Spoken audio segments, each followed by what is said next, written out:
Gulf ഫോക്കസിലേക്ക് സ്വാഗതം. വിശദമായ വാർത്തകളിലേക്ക്. കുവൈറ്റിൽ ഷിയ വിഭാഗത്തിന്റെ ആരാധനാലയത്തെ ലക്ഷ്യമിട്ട ഭീകരാക്രമണ പദ്ധതി തകർത്തതായി ആഭ്യന്തര മന്ത്രാലയം അറിയിച്ചു. വ്യാഴാഴ്ച വൈകുന്നേരമാണ് കുവൈറ്റ് സിറ്റിയുടെ സമീപ പ്രദേശമായ റുമൈത്തയിലെ ഷിയ വിഭാഗത്തിന്റെ പള്ളിക്കു നേരെ 3 അംഗ സംഘം ഭീകരാക്രമണത്തിന് നീക്കം നടത്തിയത്. രഹസ്യവിവരത്തെ തുടർന്ന് ആഭ്യന്തര പ്രതിരോധ മന്ത്രാലയങ്ങൾ സംയുക്തമായാണ് ഓപ്പറേഷൻ നടത്തിയത്. പിടിയിലായ 3 പേരും ടുണീഷ്യക്കാരാണെന്നാണ് വിവരം. കസ്റ്റഡിയിലെടുത്ത 3 പേരെയും രാത്രിയോടെ തന്നെ ജനറൽ പ്രോസിക്യൂഷന് മുന്നിൽ ഹാജരാക്കി. കുവൈറ്റിലെ എല്ലാ ആലയങ്ങൾക്കും ആഭ്യന്തര സുരക്ഷ ശക്തമാക്കി. ഗസയിൽ UAE സ്ഥാപിച്ച ഫീൽഡ് ആശുപത്രിയിൽ മെഡിക്കൽ പ്രതിനിധി സംഘം സന്ദർശനം നടത്തി. ആശുപത്രിയിലെ സൗകര്യങ്ങളും സാഹചര്യങ്ങളും സംഘം വിലയിരുത്തി. ഡിസംബർ 2-നാണ് UAE ഗസയിൽ ഫീൽഡ് ആശുപത്രിക്ക് തുടക്കമിട്ടത്. ഗാസയിൽ സംഘർഷത്തിൽ പരിക്കേൽക്കുന്ന പലസ്തീനികൾക്ക് വിദഗ്ധ ചികിത്സ ലഭ്യമാക്കുന്നതിനായി UAE സ്ഥാപിച്ച ഫീൽഡ് ആശുപത്രി നിരവധി ആളുകൾക്കാണ് സഹായകരമാകുന്നത്. പരിക്കേറ്റവർക്ക് മികച്ച ചികിത്സ ലഭ്യമാക്കുന്നതിനായി UAE നിന്നുള്ള ആരോഗ്യ പ്രവർത്തകരുടെ സംഘം 24 മണിക്കൂറും സേവന സന്നദ്ധരായി പ്രവർത്തിക്കുകയാണ് ഗാസയിൽ. ഇതിനിടെയാണ് UAE നിന്നുള്ള മെഡിക്കൽ പ്രതിനിധി സംഘം ആശുപത്രിയിൽ സന്ദർശനം നടത്തിയത്. ഡോക്ടർ നൂറ ഖമീസ് അൽ ഖൈത്തിയുടെ നേതൃത്വത്തിലുള്ള വിദഗ്ധ സംഘമാണ് ആശുപത്രി സന്ദർശിച്ചത്. ആശുപത്രിയിലെ സൗകര്യങ്ങളും സാഹചര്യങ്ങളും സംഘം വിലയിരുത്തി. പലസ്തീനിലെ സഹോദരങ്ങൾക്കൊപ്പം എന്നും നിൽക്കാൻ UAEയുടെ അചഞ്ചലമായ പ്രതിബദ്ധതയുടെ ഭാഗമായാണ് സന്ദർശനമെന്ന് ഡോക്ടർ നൂറ പറഞ്ഞു. UAE president his Sheikh Mohamed bin Zayed Al നഹ്യാന്റെ നിർദ്ദേശപ്രകാരം UAEയുടെ കാരുണ്യ പദ്ധതിയായ ഗാലൻ നൈറ്റ് 3യുടെ ഭാഗമായാണ് ഫീൽഡ് ആശുപത്രി സ്ഥാപിച്ചത്. കുട്ടികൾക്കും മുതിർന്നവർക്കുമുള്ള തീവ്രപരിചരണ വിഭാഗം ഉൾപ്പെടെ ആശുപത്രിയിൽ പ്രവർത്തിക്കുന്നുണ്ട്. ഡിസംബർ 2-നാണ് UAE ഗാസയിൽ ഫീൽഡ് ആശുപത്രിക്ക് തുടക്കമിട്ടത്. 24 ദുബായ്. ഇന്ത്യയുടെ 75-ാം റിപ്പബ്ലിക് ദിനം ആഘോഷിച്ച് കുവൈറ്റിലെ ഇന്ത്യൻ സമൂഹം. ഇന്ത്യൻ എംബസിയിൽ നടന്ന republic ദിനാഘോഷത്തിന് ambassador doctor other Swaika നേതൃത്വം നൽകി. എംബസി അങ്കണത്തിൽ നടന്ന ചടങ്ങിൽ സ്ഥാനപതി പതാക ഉയർത്തിയതോടെയാണ് റിപ്പബ്ലിക് ദിനാഘോഷ ചടങ്ങുകൾക്ക് തുടക്കമായത്. തുടർന്ന് രാഷ്ട്രപതിയുടെ സന്ദേശം വായിച്ചു. വിവിധ പരിപാടികളും ആഘോഷത്തിന്റെ ഭാഗമായി നടന്നു. കാർഗോ സേവന രംഗത്തെ പ്രമുഖ സ്ഥാപനമായ M ഗ്രൂപ്പിന് കീഴിലുള്ള ടൈം എക്സ്പ്രസ് കാർഗോ നടത്തിയ വേൾഡ് കപ്പ് ക്രിക്കറ്റ് പ്രവചന മത്സരത്തിലെ വിജയിക്ക് സമ്മാനം കൈമാറി. കായംകുളം MLA U പ്രതിഭയാണ് സമ്മാനം വിതരണം ചെയ്തത്. ലോകകപ്പിന്റെ ആവേശത്തിൽ പങ്കാളികളാവുക എന്ന ലക്ഷ്യത്തോടെയാണ് ടൈം എക്സ്പ്രസ് കാർഗോ ലോകകപ്പ് പ്രവചന മത്സരം സംഘടിപ്പിച്ചത്. 21,000-ലധികം ആളുകളാണ് മത്സരത്തിൽ പങ്കെടുത്തത്. ശരിയുത്തരം അയച്ച 2136 പേരിൽ നിന്ന് നറുക്കെടുപ്പിലൂടെ ആലപ്പുഴ കായംകുളം സ്വദേശി സുമയ്യ നിസാം വിജയിയാവുകയായിരുന്നു. വിജയിക്കുള്ള സമ്മാനദാനം കായംകുളം MLA U പ്രതിഭ നിർവഹിച്ചു. കായംകുളം എൻഫീൽഡ് ബുള്ളറ്റ് ഷോറൂമിൽ വെച്ച് നടന്ന ചടങ്ങിൽ M group Kerala Kochi manager Ashiq, Kozhikode manager Fazil, M group UAE പ്രതിനിധികൾ തുടങ്ങിയവർ പങ്കെടുത്തു. ഉപഭോക്താക്കൾക്കായി ഇത്തരമൊരു സമ്മാന പദ്ധതി നടപ്പാക്കാൻ സാധിച്ചതിൽ ഏറെ അഭിമാനമുണ്ടെന്ന് M group chairman Muneer Kavungal Parambil അറിയിച്ചു. ഇന്ത്യയിലുടനീളം സ്വന്തമായി ക്ലിയറൻസും നേരിട്ടുള്ള ഡെലിവറി സർവീസുമുള്ള M ഗ്രൂപ്പ് കാർഗോയ്ക്ക് UAEയിൽ 10-ലധികം ബ്രാഞ്ചുകളുണ്ട്. M ഗ്രൂപ്പിന്റെ പുതിയ 2 ബ്രാഞ്ചുകൾ ഉടൻ ആരംഭിക്കുമെന്നും മാനേജ്മെന്റ് അറിയിച്ചു. 24 ദുബായ്. സൗദിയിലെ പ്രമുഖ ബിസിനസ് കൺസൾട്ടൻസി സ്ഥാപനമായ അറബ് കൺസൾട്ടന്റ് ഹൌസിന്റെ ഓഫീസ് ദുബായിൽ പ്രവർത്തനം ആരംഭിച്ചു. യൂസഫ് നാജ ഉദ്ഘാടനം ചെയ്തു. ദുബായിലെ ദേര അൽ ഇത്തിഹാദ് ബിൽഡിംഗിലാണ് ഓഫീസ്. സൗദിയിലും ദുബായിലുമുള്ള സംരംഭകർക്ക് ഓഡിറ്റിംഗ്, നിക്ഷേപ ലൈസൻസ് തുടങ്ങിയ സേവനങ്ങൾ ഓഫീസിൽ നിന്ന് ലഭിക്കുമെന്ന് CEO നജീബ് മുസ്ലിയാരകത്ത് പറഞ്ഞു. ജനറൽ മാനേജർ അബ്ദുള്ള അൽ ഖത്താൻ, ദുബായ് ഡയറക്ടർമാരായ ജാൻഷർ ഷാൻ, ഇർഷാദ് തുടങ്ങിയവർ ചടങ്ങിൽ പങ്കെടുത്തു. പൊന്നാനി MES കോളേജിലെ പൂർവ്വ വിദ്യാർത്ഥി കൂട്ടായ്മ മെസ്പ ദുബായ് ചാപ്റ്ററിന്റെ വാർഷികാഘോഷം ഷാർജയിൽ നടന്നു. പൊൻഫെസ്റ്റ് 2024 എന്ന പേരിൽ ഷാർജ ഇന്ത്യൻ അസോസിയേഷൻ ഹാളിൽ വെച്ചാണ് പരിപാടി നടന്നത്. MES സംസ്ഥാന പ്രസിഡന്റ് ഡോക്ടർ ഫസൽ ഗഫൂർ പരിപാടി ഉദ്ഘാടനം ചെയ്തു. ഉദ്ഘാടന സമ്മേളനത്തിൽ MES സംസ്ഥാന ട്രഷറർ സലാഹുദ്ദീൻ, ദിലീപ്, സിനിമാ താരം അനു സിത്താര എന്നിവർ മുഖ്യാതിഥികളായി. പഴയകാല അധ്യാപകർക്കുള്ള ആദരവായി ഗുരുവന്ദനം, അതോടൊപ്പം പ്രവാസ ലോകത്തെ വിവിധ മേഖലകളിൽ സ്തുത്യർഹമായ സംഭാവനകൾ അർപ്പിച്ചവർക്കുള്ള മെസ്പ എക്സലൻസ് അവാർഡ് എന്നിവ വിതരണം ചെയ്തു. കുവൈറ്റിൽ മലയാളി അന്തരിച്ചു. പത്തനംതിട്ട കൈപ്പട്ടൂർ സ്വദേശി വലിയ വീട്ടിൽ ജോർജ് വർഗീസാണ് മരിച്ചത്. സെന്റ് ഗ്രിഗോറിയോസ് ഇന്ത്യൻ ഓർത്തഡോക്സ് മഹാ ഇടവക അംഗമാണ്. നാഷണൽ ബാങ്ക് ഓഫ് കുവൈറ്റ് മുൻ ജീവനക്കാരനാണ് ജോർജ് വർഗീസ്.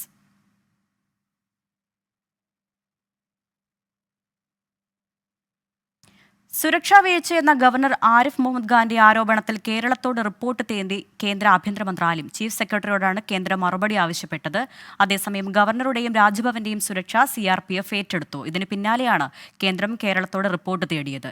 SFIയുടെ കരിങ്കൊടി പ്രതിഷേധവും അനുബന്ധ വിവാദവും കണക്കിലെടുത്താണ് ആഭ്യന്തര മന്ത്രാലയത്തിന്റെ നീക്കങ്ങൾ. അതേസമയം റിപ്പോർട്ട് തേടിയതിനെപ്പറ്റി അറിയില്ലെന്നായിരുന്നു മുഖ്യമന്ത്രിയുടെ പ്രതികരണം.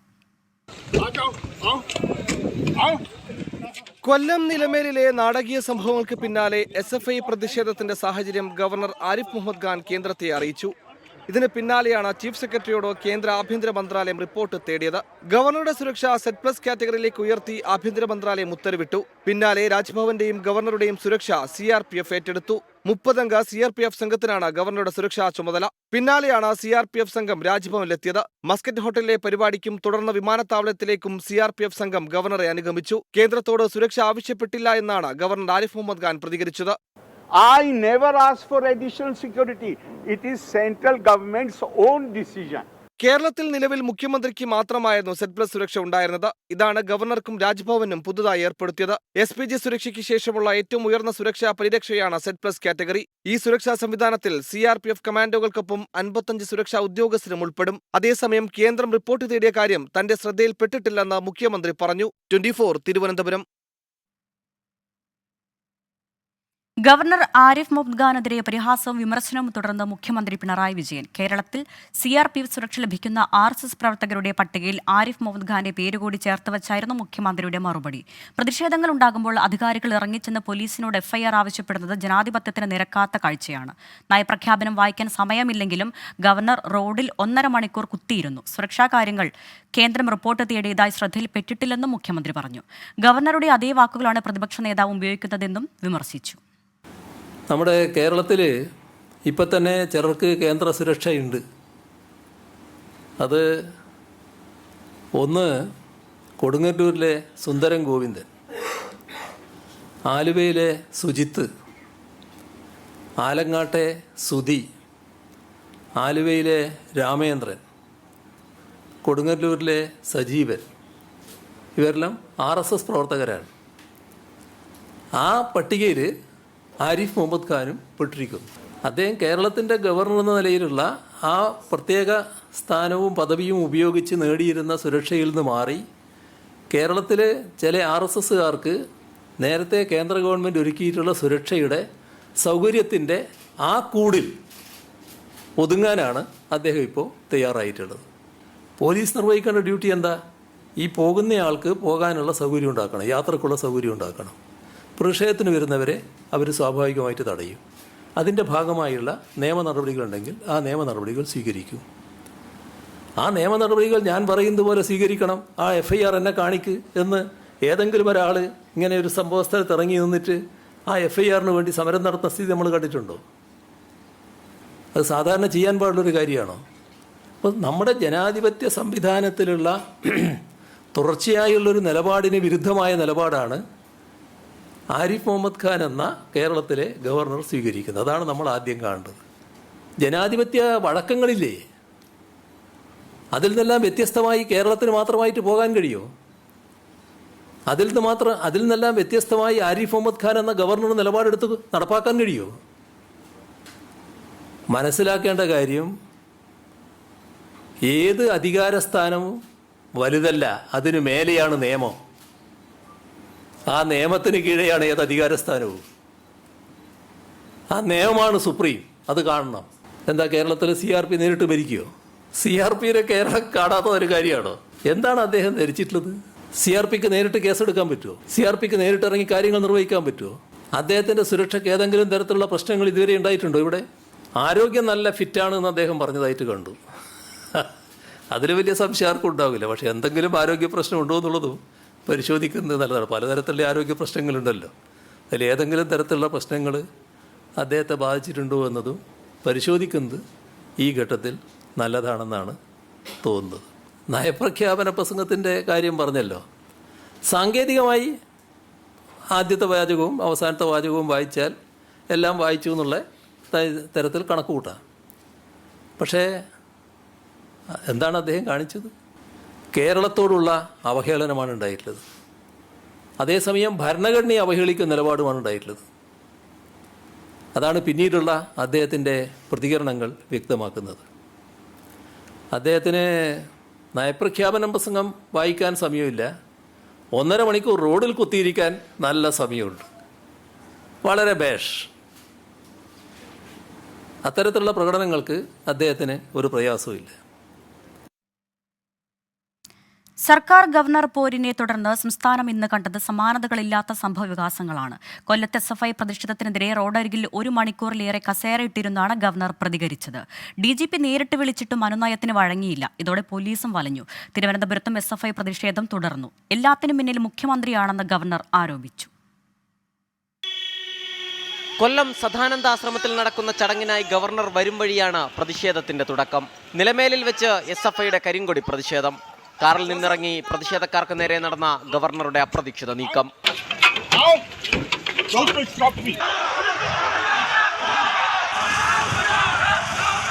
പ്രവർത്തകർക്കെതിരെ കേസെടുക്കാതെ തിരികെ കാറിൽ കയറില്ലെന്നുറപ്പിച്ച് സമീപത്തെ കടയ്ക്ക് മുന്നിൽ ഗവർണർ കസേരയിട്ടിരുന്നത് 1.5 മണിക്കൂർ.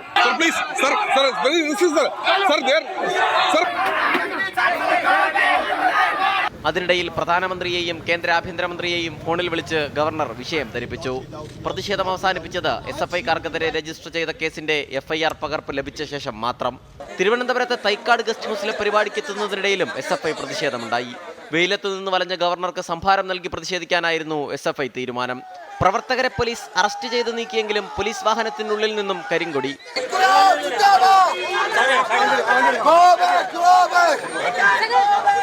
കേന്ദ്രസേന സുരക്ഷ ഏറ്റെടുത്ത ശേഷമുള്ള ഗവർണറുടെ ആദ്യ പരിപാടി തിരുവനന്തപുരം മാസ്കോട്ട് ഹോട്ടലിൽ. അവിടെ വെച്ച് SFI പ്രവർത്തകരെ തെമ്മാടികളെന്ന് വിളിച്ച് പ്രകോപനം. I want to treat them with contempt, which they are a bunch of hoodlums. I don't want to respond to these people. And I consider Kerala police one of the finest police in the country. Who is stopping them from doing their duty? Who can stop them? It is only the political executive. Who is the head of the political executive? It is Chief Minister. So who else will be, whom else you will hold responsible for this? Tell me, you tell me. പ്രതിഷേധ ദിനം കഴിഞ്ഞ് governor ഡൽഹിയിലേക്ക് മടങ്ങി. തിരികെ എത്തുമ്പോൾ കാത്തിരിക്കുന്നത് governor സർക്കാർ പോരിലെ പുതിയ അധ്യായം. 24 തിരുവനന്തപുരം. ഗവർണർ ആരിഫ് മുഹമ്മദ് ഖാൻ കേരളത്തിന് അപമാനമെന്ന് LDF convener EP Jayarajan. Governor ലക്കും ലഗാനുമില്ലാതെ അഴിഞ്ഞാടുന്നു. ഗവർണറെ കേന്ദ്രം തിരികെ വിളിക്കണമെന്നും EP ജയരാജൻ ആവശ്യപ്പെട്ടു. അതേസമയം ഗവർണർ സർക്കാർ പോര് രാഷ്ട്രീയ നാടകമെന്ന് പ്രതിപക്ഷ നേതാവ് VD സതീശൻ ആവർത്തിച്ചു.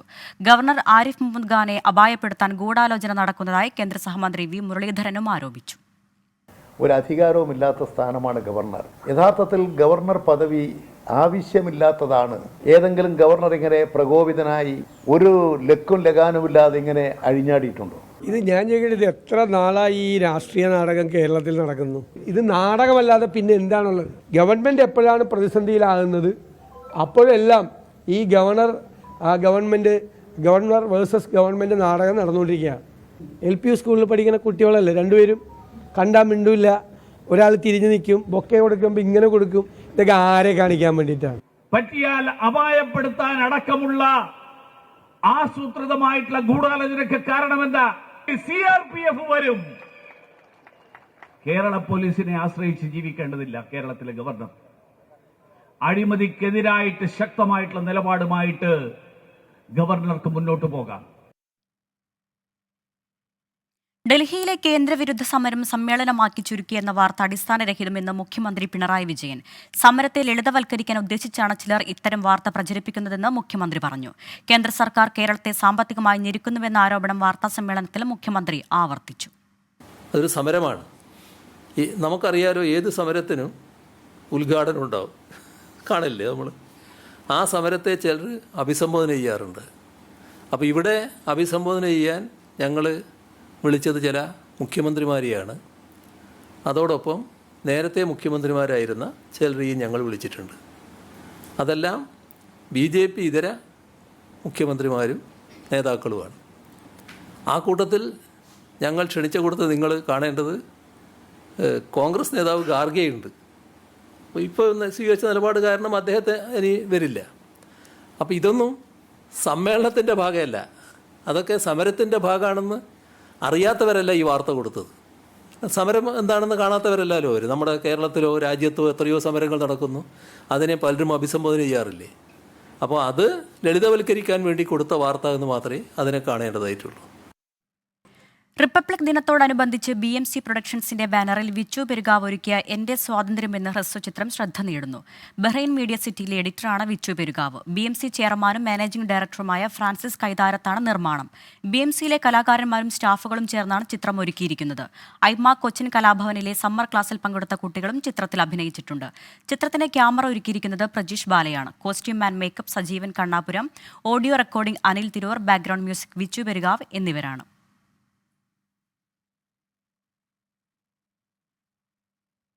കുവൈറ്റിലെ സാംസ്കാരിക സംഘടനയായ ഭാരതീയ പ്രവാസി പരിഷത്ത് കുവൈറ്റിന്റെ വെബ്സൈറ്റ് ഉദ്ഘാടനം ചെയ്തു. ഫർവാനിയ ഷെഫ് നൌഷാദ് റെസ്റ്റോറന്റിൽ നടന്ന ചടങ്ങിൽ പ്രസിഡന്റ് സുധീർ വി മേനോനും ജനറൽ സെക്രട്ടറി രാജേഷ് ആർ ജെയും ചേർന്ന് വെബ്സൈറ്റിന്റെ ഉദ്ഘാടനം നിർവഹിച്ചു. കേന്ദ്രമന്ത്രി വി മുരളീധരൻ ഓൺലൈനായി പങ്കെടുത്തു. ചടങ്ങിൽ മാധ്യമപ്രവർത്തകൻ സുജിത് സുരേഷിനെ ആദരിച്ചു. പരിപാടിയിൽ BPP സെൻട്രൽ കമ്മിറ്റി ഭാരവാഹികളും ഏരിയ കമ്മിറ്റി ഭാരവാഹികളും പങ്കെടുത്തു. 24 പ്രേക്ഷകരുടെ സംസ്ഥാന സമ്മേളനത്തിന് ഇനി മണിക്കൂറുകൾ മാത്രം. മാധ്യമ ചരിത്രത്തിലെ അപൂർവ സംഗമത്തിനുള്ള അവസാനവട്ട ഒരുക്കത്തിലാണ് കടവന്ത്ര രാജീവ് ഗാന്ധി ഇൻഡോർ സ്റ്റേഡിയം. ഉച്ചയ്ക്ക് 2 മണി മുതൽ വൈകിട്ട് 6 മണി വരെയാണ് സമ്മേളനം.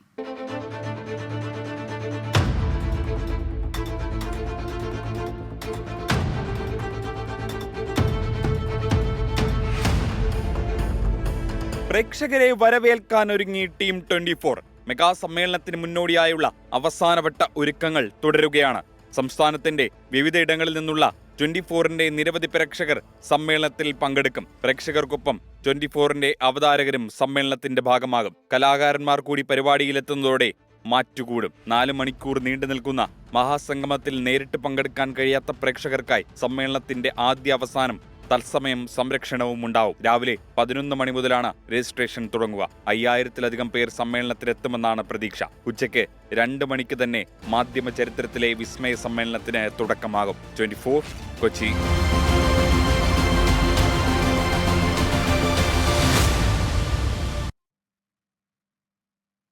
വിവാദ ഫേസ്ബുക്ക് പോസ്റ്റിൽ തൃശൂർ MLA P ബാലചന്ദ്രനോട് വിശദീകരണം തേടി CPI. ശ്രീരാമനെയും ഹൈന്ദവ ആചാരങ്ങളെയും അപമാനിച്ചുള്ള ഫേസ്ബുക്ക് പോസ്റ്റിലാണ് CPI ജില്ലാ കൗൺസിൽ വിശദീകരണം തേടിയത്.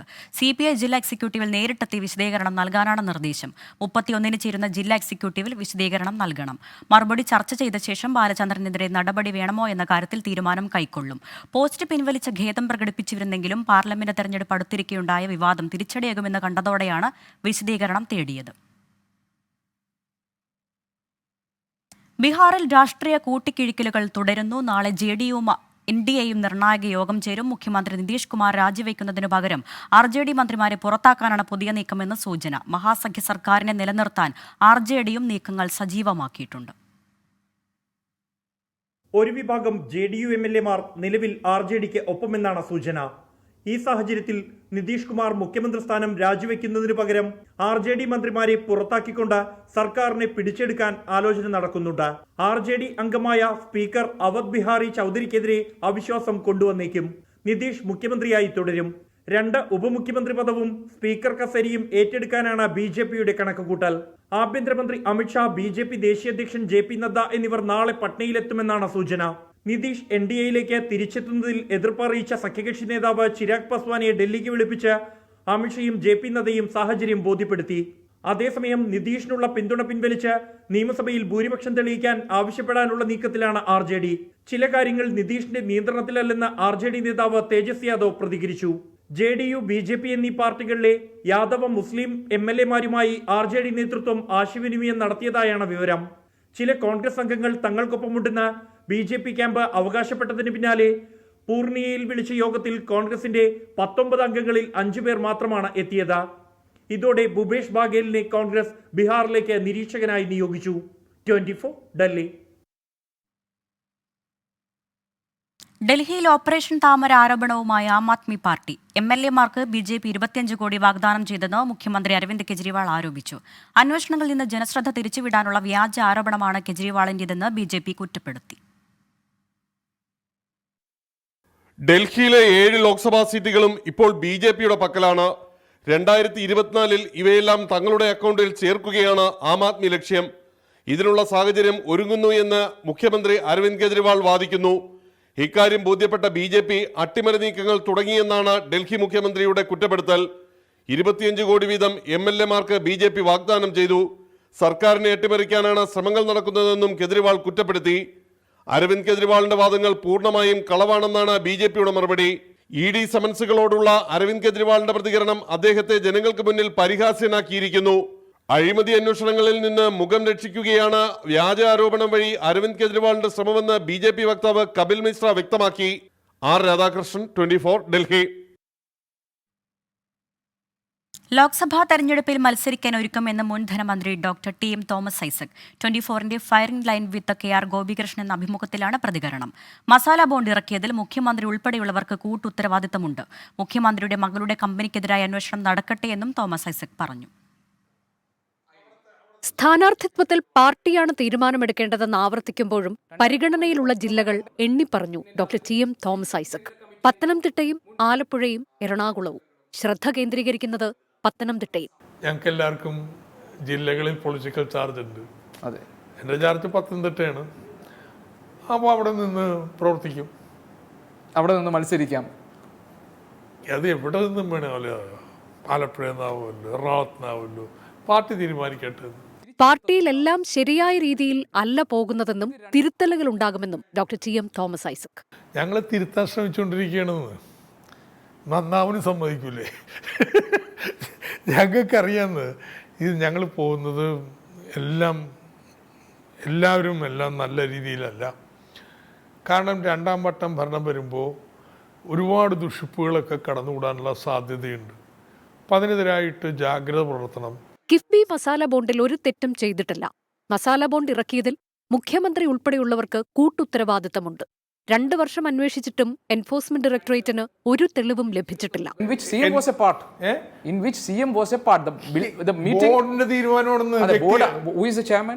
ആര് ചെയർമാനായാലും തീരുമാനമല്ലേ, അല്ലാതെ മന്ത്രി വ്യക്തിപരമായി എടുക്കുന്നുണ്ടോ? CMന്റെ കാര്യത്തിലും എക്സ് ഒഫീഷ്യോ പൊസിഷനാണ്. ഗവർണർ നയപ്രഖ്യാപന പ്രസംഗം ചുരുക്കിയത് സഭയോടും സർക്കാരിനോടുമുള്ള അവഹേളനമാണ്. ഇതൊരാളോടും ചിരിക്കുക പോലും ചെയ്യാതെ, അഭിവാദ്യം ചെയ്യാതെ കയറുന്നു, ഒരു വാചകം വായിക്കുന്നു, ഇറങ്ങിപ്പോകുന്നു. ഇത് നിയമസഭയോടുള്ള അവഹേളനമാണ്. കേന്ദ്രത്തിനെതിരായ സമരത്തിൽ വെള്ളം ചേർത്തിട്ടില്ല. ഡൽഹിയിൽ മുഖ്യമന്ത്രിയും മന്ത്രിമാരും പോകുന്നത് സമരത്തിന് തന്നെയെന്നും ഡോക്ടർ TM തോമസ് ഐസക് പറഞ്ഞു. കരുവന്നൂരിലെ തട്ടിപ്പുകാർ ശിക്ഷിക്കപ്പെടണമെന്ന് പറഞ്ഞ ഡോക്ടർ TM തോമസ് ഐസക് മുഖ്യമന്ത്രിയുടെ മകളുടെ കമ്പനിക്കെതിരായ അന്വേഷണം നടക്കട്ടെയെന്നും 24നോട് പറഞ്ഞു. News desk 24. BJP സംസ്ഥാന അധ്യക്ഷൻ K. സുരേന്ദ്രൻ നയിക്കുന്ന NDA കേരള പദയാത്രയ്ക്ക് കാസർകോട്ട് തുടക്കം. ഗോവ മുഖ്യമന്ത്രി പ്രമോദ് സാവന്ത് ഉദ്ഘാടനം ചെയ്തു. കേരളത്തിലെ കമ്മ്യൂണിസ്റ്റ് സർക്കാരിന്റെ അഴിമതി ജനങ്ങൾക്ക് മുന്നിൽ തുറന്നു കാണിക്കുമെന്ന് പ്രമോദ് സാവന്ത് പറഞ്ഞു.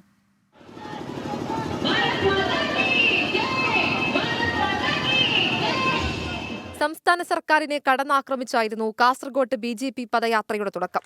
കേന്ദ്ര അവഗണനയെന്ന ഇടത് പ്രചാരണത്തിന് എണ്ണി മറുപടി. മോദി സർക്കാരിന്റെ നേട്ടങ്ങൾ ജനങ്ങൾക്ക് മുന്നിൽ അവതരിപ്പിക്കുമെന്ന് ഗോവ മുഖ്യമന്ത്രി Pramod Sawant. So definitely we have the hope this time we will win more than 10 seats in the Kerala. That's the Modi ji's guarantee. Log jante hain. കേരളത്തിലെ ഇരു മുന്നണികൾക്കുമെതിരായ യുദ്ധപ്രഖ്യാപനമാണ് പദയാത്രയെന്ന് BJP സംസ്ഥാന അധ്യക്ഷൻ K. സുരേന്ദ്രൻ വ്യക്തമാക്കി. കേരളത്തിലും രാഷ്ട്രീയത്തിന്റെ അടിത്തറ പാകാൻ തയ്യാറായി കഴിഞ്ഞിരിക്കുന്നു. കേരളം മോദിക്ക് ബാലികേറാമല്ലേ അല്ല, NDAക്ക് ബാലികേറാമല്ലേ അല്ല, കേരളത്തിന് മാറാതിരിക്കാനാവില്ല എന്നുള്ള വ്യക്തമായ സന്ദേശമാണ്. സർക്കാർ ഗവർണർ പോര് രൂക്ഷമാക്കുന്നതിനിടയിലാണ് പദയാത്രയുടെ പര്യടനമെന്നതും ശ്രദ്ധേയം. ലോക്സഭാ മണ്ഡലങ്ങളിലൂടെയുള്ള ഒരു മാസത്തെ പര്യടനം ഫെബ്രുവരി 27-ന് പാലക്കാട് സമാപിക്കും. 24 കാസർഗോഡ്. ഇന്ത്യൻ കായിക രംഗത്തിന് അഭിമാന മുഹൂർത്തം സമ്മാനിച്ച് ടെന്നീസ് താരം രോഹൻ ബൊപ്പണ്ണ. ഗ്രാൻഡ് സ്ലാം നേട്ടം സ്വന്തമാക്കുന്ന ഏറ്റവും പ്രായം കൂടിയ താരമെന്ന റെക്കോർഡ് ഇനി ഇന്ത്യൻ താരത്തിന് സ്വന്തം. 43-ാം വയസ്സിലാണ് രോഹൻ ബൊപ്പണ്ണ ഓസ്ട്രേലിയൻ ഓപ്പൺ പുരുഷ ഡബിൾസ് കിരീടം നേടിയത്. ചരിത്ര നേട്ടം കരസ്ഥമാക്കിയ ബൊപ്പണ്ണയെ രാഷ്ട്രപതിയും പ്രധാനമന്ത്രിയും അഭിനന്ദിച്ചു. ഗൾഫ് ഫോക്കസ് പൂർണ്ണമാകുന്നു. നമസ്കാരം.